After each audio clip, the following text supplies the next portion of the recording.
So right now I'm working on a YouTube video about Batman, and as part of that video, I had to grab an image from the Batman story, A Death in the Family. That's the famous Batman story where Jason Todd is beaten with a crowbar, then blown up by the Joker. And I'd never actually read it. Like I knew the famous scene of it from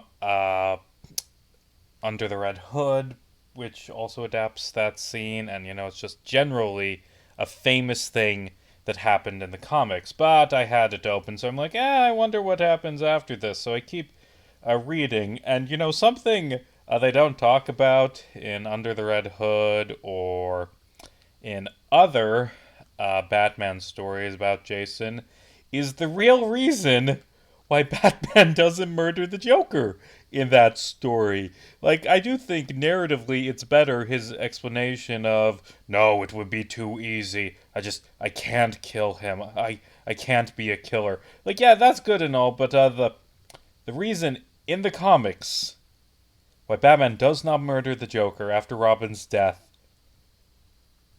is because the Joker becomes the Iranian ambassador to the UN 10 minutes after Jason dies. Like, immediately after Jason dies, the Ayatollah just shows up in Ethiopia for some reason. Is like, hey, Joker, you're the ambassador now. Go to the UN on my behalf. This is all completely legal.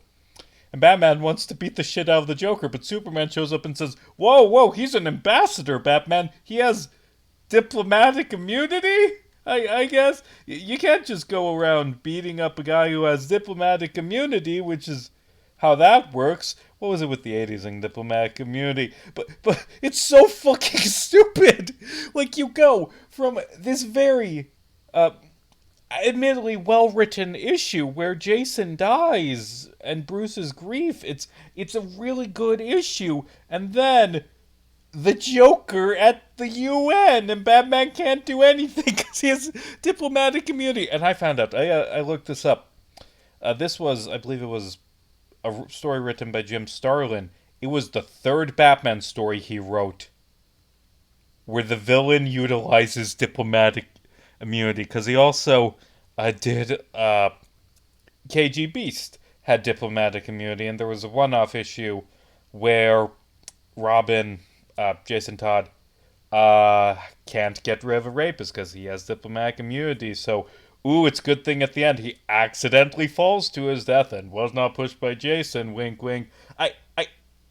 What the fuck was with Starlin and diplomatic immunity? And also, oh, it's not a good story. The one where Joker is the ambassador. It's very, very racist. Like, I'm not an expert on this, but I saw other people's stuff on it. Like, he's wearing traditional Arabic dress, and Batman refers to him as Arabic, but that's not what Iranians generally are. That's not how people from Iran normally dress. Do you know anything about Iran?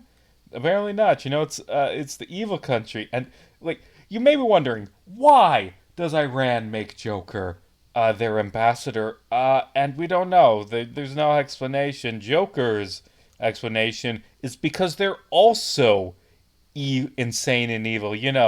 That foreign country, a bunch of just it's always good when in a comic book a character just says that a real place filled with millions of diverse people with different personalities and ethics and lives just says, oh, they're the crazy evil ones, just like me. Oh god, it's so fucking racist. It's terrible and racist. And oh god. I guess the implication in that is that Iran wanted the Joker to do a terrorist attack for them because he does a terrorist attack for them. That Superman stops the terrorist attack, like Joker releases chemical gas, but fortunately Superman breathes it up with his super breathing, And then while he's holding it in his mouth, he says out loud, he opens his mouth to say, "Oh, I gotta fly outside before I open my mouth, because otherwise I'll let out all this gas and everyone will die." He opens his mouth to say that he can't open his mouth and needs to go outside. You sure, Superman? You sure, Superman? And then, like, so I guess in the universe of this racist, stupid fucking comic, Iran carried out a terrorist attack at the UN, which realistically would cause war. That's an act of war. Every fucking country is going to invade Iran. Like, the US is going to turn it to ash in the DC universe. Later printings, get rid of the name Iran because they realized how fucking stupid that story was. But that is what DC published. That stupid fucking story. And also, at the end of it, Joker does die. He gets shot in the heart, and the helicopter he's on crashes and explodes, but they don't find a body, and Batman's like, yeah, he's probably still alive. But he was dead for like a year, I'm pretty sure. So maybe Batman's explanation is, well, I mean, I did watch him die immediately after, but he came back to life, so I just kind of, I don't think he can die. I've tried killing him, Jason. He just doesn't die. So can you put back the gun? Like, that bomb's not going to kill him, Like, your gun will misfire if you put a bullet in his head. He doesn't. Oh, wait, I forgot about the charcoal. I'm going to get the charcoal. Just, Joker doesn't die. I think I'm going to do a comedy skit with this idea of just that scene in Under the Red Hood. Why on God's green earth is he still alive? It's because he had diplomatic immunity. What the fuck? Why did they do that? Just, I don't know. So hi, this is Nuzlock Vlogs. My name is Casey Jarms. I make YouTube videos like video essays. Maybe you guys are there from those, because I just had a video essay come out, and I talk about my life, and I do a Pokemon Nuzlock. And which one of you gives the charcoal? I know one of you... There you go, charcoal. So I'm working on now, I finally got done editing it tonight, is the first in a pair of videos I'm making about Batman's contingency plans, all of his elaborate plans to murder his friends that wouldn't realistically work, and I got that edited. And what is with this encoding like, I keep getting encoding errors. I don't know how this is turning out in the video quality. But this is my Pokemon Soulsilver Nuzlock. I got a nice team of Quilava, Ghastly, and Slowpoke, who have gone a bit over level, but it's fine. Actually, I shouldn't use this charcoal now. Just give it. It's fine. It's fine. I might. Wait, no. No, I wasn't paying attention. No, I want you to have the Shell Bell, and I want Quilava to have the other thingamajig. Yeah. So, yeah, I've been reading a bunch of fucking DC Comics for this video project. Like, I read through Identity Crisis. I mentioned, I just skimmed it, like when I was writing the video, but I actually sat down and read through all of it. I actually didn't hate it as much as I thought I would. I still knew from my skimming the basic plot points, but honestly it does work in a few things, which I'm surprised to be saying about such a reviled story. I mean, it's fridging and having it's fridging Sue Dimney, having Jean Loring act out of character. Has just this disgusting, like, shock value rape, like, just so disrespectful and terrible to this character. But I mean, I think if they hadn't fucked with Batman's mind, it would be an okay story. If they hadn't had the rape of Sue Dibney and the fridging of Sue Dibney and the fucking with Batman's mind. Well, I guess there were stories that came out of messing with Batman's mind, and that is the big twist in it. It's better foreshadowed twist than the actual reveal of the murderer being Jean Loring because reasons. I don't fucking know. Do I want any of my Pokemon to get headbutt from this guy? Well, I should check who can actually learn it first. Yeah, watch this guy smashing his forehead on this fucking tree to make Pokemon appear. He has brain damage. This is a man who has brain damage. Yeah, I will have a Pokemon learn Headbutt, I guess. H-Song, can you learn Headbutt? Yeah, H-Song can learn Headbutt. You will be my Headbutter. But yeah, there are a few moments, like, I do think the moral quandary of what do you do when someone horrible wants to hurt your family. Like, I'm I think that's an interesting idea, and but I don't know. I don't know. It's just a very flawed story with some good ideas behind it, just like the other story that came out a year later that was a crisis starting with I that DC published. They liked those stories that just um, were I Crisis and had some good ideas, but overall weren't good. Infinite Crisis I like so much more than Identity Crisis, though. Infinite Crisis, it's just it's so long and like 90% of it doesn't really matter too much. Like of the four prequels, the only ones that honestly, the only prequel to Infinite Crisis that matters super much is Superman Sacrifice, which wasn't one of the five official prequels. It was a tie-in to one of the prequels. And I guess the OMAC project is important for Batman's headspace during that story arc, but OMAC doesn't really do a lot. And like Day of Fate and or Day of Vengeance or whatever it's fucking called, Day of Vengeance and I mean, I guess Villains United set up Alex as a villain, but the stuff with the Secret Six doesn't really contribute to the story much. And what was the other prologue? There was another one. OMAC Project, Day of Vengeance, Villains United. Oh, and the War one, the Space War one. Yeah, I skipped that one because I got bored after 10 pages because I don't read a lot of Hawkman or Adam Strange and didn't really know the core elements of it and got through Infinite Crisis. Oh, right, you have insomnia. And got through Infinite Crisis just completely fine. But I think Infinite Crisis is an alright story.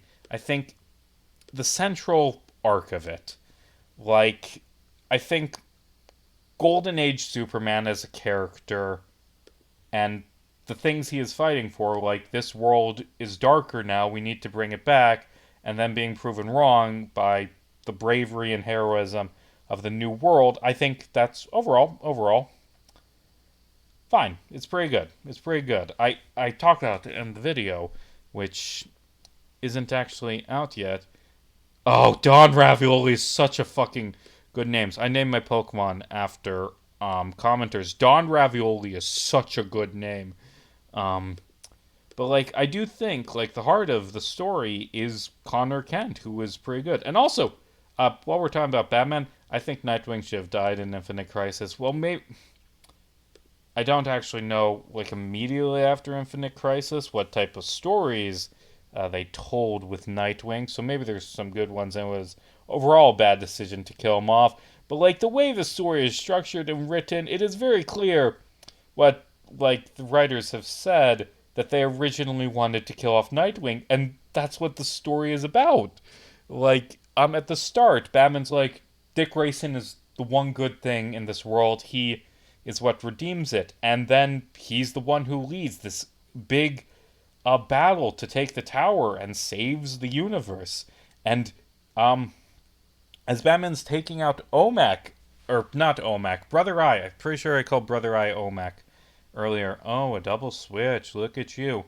As Batman's taking the fucking satellite out, OMAC says, you won't be able to save him. He's gonna die. And then Batman's climax, the Batman's arc in that story ends with Dick Grayson dying and Batman dealing with that. And will this push me to kill? And Wonder Woman's arc ends with her like helping him see humanity and not become a killer. And then it's like, oh wait, Dick is still alive. Huh, that's weird. He's just on the boat at the end. Yeah. Anyway, I've had this comment up for a few seconds now. Don Ravioli says, Also, rip Homestuck General. Homestuck General was on was the best worst fandom I've ever had the honor of being part of. I've mostly dealt with the Tumblr Homestuck fandom. I don't want to know what the 4chan Homestuck fandom is, other than I vaguely know that that is what Caliborn is a parody of. It was a moment in time we will never see again. Ring Homestuck now. You'll never have the same experience as a reader back then because of the community. You just had to be there. Also, there was a moment that was a point where Homestuck was forever and never as good as it was. It was the first page after Cascade. The drop off was enormous. That's fucking horseshit. Because the first thing after Cascade is a page of like the curtain, if we're being technical. But the first thing that happens after Cascade, that's the man of the Carryo Overcloak. That is the introduction of Lord English in a pretty good animation. Like, that's fundamentally wrong. And also, I get so sick on my What Killed Homestuck video, because it's me talking about Homestuck is a lot, and I'm kind of going out of my way to refute this idea that what killed Homestuck was just Act 6, because that's half of the fucking comic, and it has some of the best writing in the comic, and some of the worst, most of the worst writing. But, like, people have so much rose-tinted goggles, like, Act 6 is not one thing. It's like 10 different things of varying quality, and just the one for us, it was bad after Cascade, because Cascade was a good moment, and it was bad at a point after Cascade, so it's the moment Cascade was over is when I don't like that. And finally, so the whole thing with Hussey, the character, and Vriska was a running joke that was a reference to his now defunct forum string where people ask both stupid questions, jokes, and legitimate questions about the war narrative. It started as a dumb joke made at the expense of someone who asked a dumb question about Pfeffery and whether or not she was overweight. I don't see what that has to do with Vriska. People thought this was hilarious, so they kept referencing it in questions. Hussey kept saying it's so cringe because they actually interacted with Vriska, but it wasn't really weird if you were in the know, which to be fair was 9% of the readers back then. Yeah, I don't fucking know.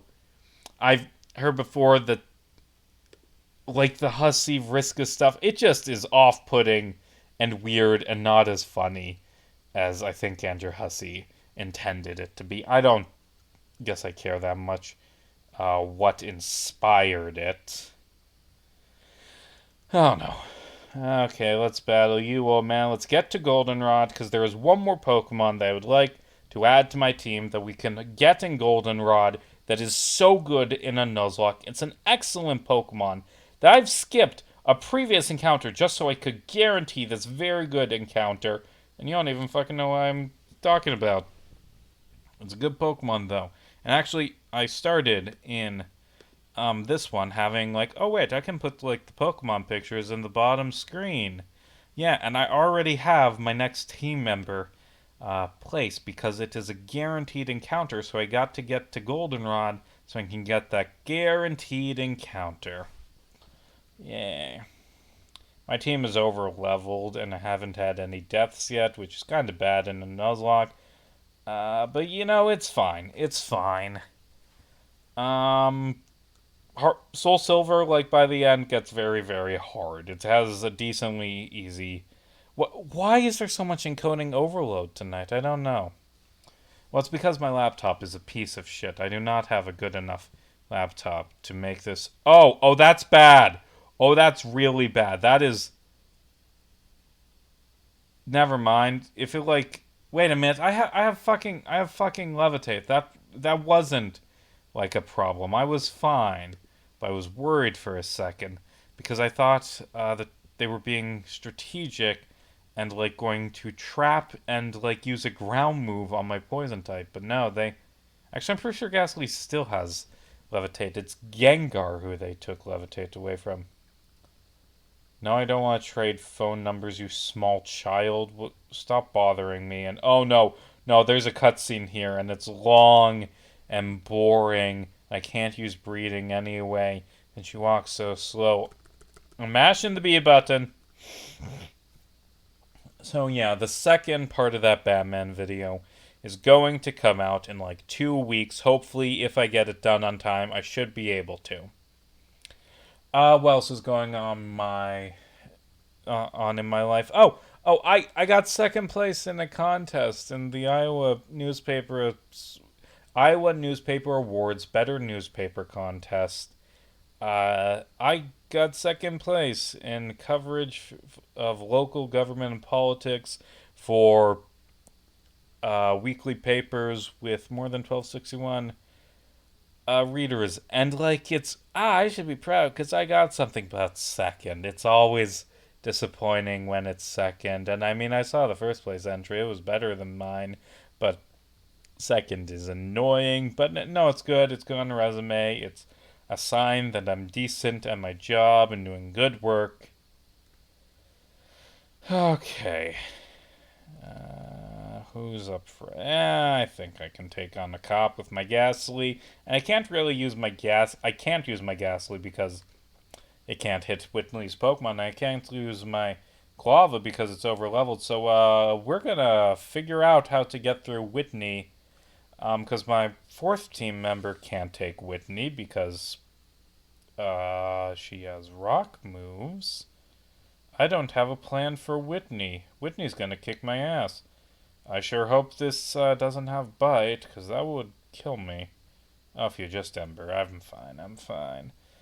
Oh god, Ghastly takes, I think it's like 29 when I get Shadow Ball. It takes so long for Ghastly to be good, but I've never used a Ghastly in a Nuzlock before, and I want to, because it could be cool.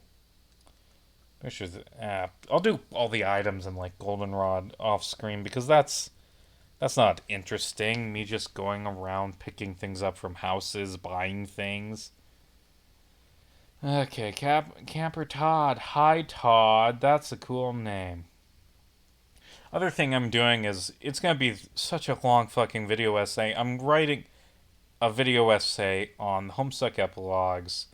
That is gonna be my fourth Homestuck video essay, and this one's gonna be longer than the other three combined. I know it. It is just going to be so long, just an ultimate deep dive on the epilogues, completely recapping the plot of one of the epilogues on twice. I am going to go through it twice with different perspectives because I think that's the only way to understand it. Shut the fuck up, Joey. I got your number for the meme. I don't want to talk to you. But yeah, this one's gonna be long, but it's good. It's going good. I'm doing good.